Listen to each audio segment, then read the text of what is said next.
ಕಳೆದ ತಿಂಗಳ 12ರಂದು ಅಹಮದಾಬಾದ್ನಲ್ಲಿ ಸಂಭವಿಸಿದ ಏರ್ ಇಂಡಿಯಾ ವಿಮಾನ ಅಪಘಾತದ ಬಗ್ಗೆ ನಡೆದ ತನಿಖೆಯ ಪ್ರಾಥಮಿಕ ವರದಿಯನ್ನು ವಿಮಾನ ಅಪಘಾತ ತನಿಖಾ ದಳ ಬಿಡುಗಡೆ ಮಾಡಿದೆ. ಏರ್ ಇಂಡಿಯಾ ಬೋಯಿಂಗ್ 787 8 ಎಂಜಿನ್ ಒಳಗೊಂಡ ಏರ್ ಇಂಡಿಯಾ 171 ವಿಮಾನ ಅಪಘಾತಕ್ಕೆ ಕಾರಣವಾದ ಅಂಶಗಳು ಮತ್ತು ಎಂಜಿನ್ ಪರಿಸ್ಥಿತಿಯನ್ನು ವರದಿಯು ಪರಿಶೀಲಿಸಿದೆ. ವಿಮಾನದ ಇಂಜಿನ್ ಇಂಧನ ನಿಯಂತ್ರಣವು ರನ್ನಿಂದ ಕಟ್ ಆಫ್ ಸ್ಥಾನಕ್ಕೆ ಪರಿವರ್ತನೆಗೊಂಡು ಸ್ವಿಚ್ ಆಫ್ ಆಯಿತು ಎಂದು ವರದಿಯಲ್ಲಿ ಉಲ್ಲೇಖ ಮಾಡಲಾಗಿದೆ. ಇಂಜಿನ್ ಸ್ತಬ್ಧಗೊಂಡ ಪರಿಣಾಮವಾಗಿ ಈ ದುರಂತ ಸಂಭವಿಸಿತು ಎಂದು ತಿಳಿಸಲಾಗಿದೆ. ಕಾಕ್ಪಿಟ್ ಧ್ವನಿ ರೆಕಾರ್ಡರ್ನಲ್ಲಿ ಪೈಲಟ್ಗಳಲ್ಲಿ ಒಬ್ಬರು ಇಂಧನವನ್ನು ಏಕೆ ಕಡಿತಗೊಳಿಸಿದ್ದೀರಿ ಎಂದು ಇನ್ನೊಬ್ಬರನ್ನು ಕೇಳುತ್ತಿರುವುದು ಕೇಳಬಹುದು.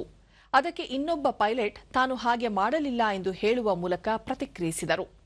ಇಂಧನ ನಿಯಂತ್ರಣ ಸ್ವಿಚ್ಗಳನ್ನು ನಂತರ ಆನ್ ಮಾಡಲಾಯಿತು, ಆದರೆ ಒಂದು ಇಂಜಿನ್ನಲ್ಲಿನ ವೇಗವರ್ಧನೆಯನ್ನು ನಿಲ್ಲಿಸಲು ಸಾಧ್ಯವಾಗಲಿಲ್ಲ ಎಂಬ ಅಂಶವನ್ನು ವರದಿ ತಿಳಿಸಿದೆ. ವಿಮಾನಕ್ಕೆ ಇಂಧನ ತುಂಬಲು ಬಳಸುವ ಬೌಸರ್ಗಳು ಮತ್ತು ಟ್ಯಾಂಕರ್ಗಳಿಂದ ತೆಗೆದ ಇಂಧನ ಮಾದರಿಗಳನ್ನು ನಾಗರಿಕ ವಿಮಾನಯಾನ ನಿರ್ದೇಶನಾಲಯ ಪ್ರಯೋಗಶಾಲೆಯಲ್ಲಿ ಪರೀಕ್ಷಿಸಲಾಯಿತು ಮತ್ತು ಅವು ತೃಪ್ತಿಕರವೆಂದು ಕಂಡುಬಂದಿವೆ ಎಂದು ವಿಮಾನ ಅಪಘಾತ ತನಿಖಾ ದಳ ಹೇಳಿದೆ.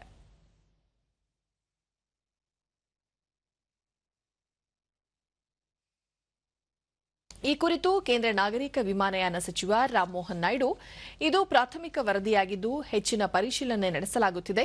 ವಿಮಾನ ಅಪಘಾತ ತನಿಖಾ ದಳಕ್ಕೆ ಅಗತ್ಯವಿರುವ ಎಲ್ಲ ಬೆಂಬಲ ನೀಡಲಾಗುವುದು. ಅಂತಿಮ ವರದಿ ಸದ್ಯದಲ್ಲೇ ಬರುವ ವಿಶ್ವಾಸವಿದೆ ಎಂದು ತಿಳಿಸಿದ್ದಾರೆ. I think it would be better if we can comment on it once the final report comes in. So we are coordinating with AIB also.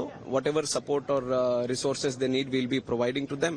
But AIB will be the primary investigating agency into this, and we are hoping that as soon as possible the final report also comes in so that we can arrive at some conclusions.